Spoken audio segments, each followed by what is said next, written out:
Mana hozir juda ham yog' bo'lib ketgan daroshkamiz keldi. Bu gaz plitani tagida turgan. Egalarining aytishi bo'yicha 2-3 marta yuvgan ekan, lavanish bilan ketmagan ekan. Tozalasangiz tozalang bo'lsa tashlayveringlar. Yog'lari qotib ketgan juda ham. Maksimal darajada tozalashga harakat qilamiz. Hozir ximiyani sepamiz, primерно 5 minut kutib turib, keyin ishqalab tashlaymiz. Ximiya reaksiyaga kirishgandan keyin gilamizni ishqalayapman, qo'lda ishqalayapman. Sababi apparatda ishqalash neudobniy, kichkina gilam bo'lgani uchun yaxshilab qo'l bilan ishqalab olamiz. Ishqalagandan keyin suv bilan chayib tashlaymiz.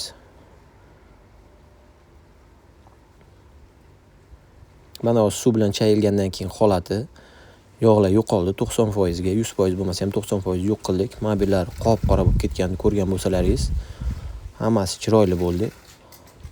Bu gilamimizni endi hozir almashtirib qo'yibdi deb o'ylashingiz mumkin, lekin mana bu yerda kuygan joyi bor edi, ko'rgan bo'lsangiz agar. Endi bu gilam hozir quriydi. Qurigandan keyin patlari yana ham ko'tariladi degini, chiroyli ranglari ochilib, yaxshi holatga keladi.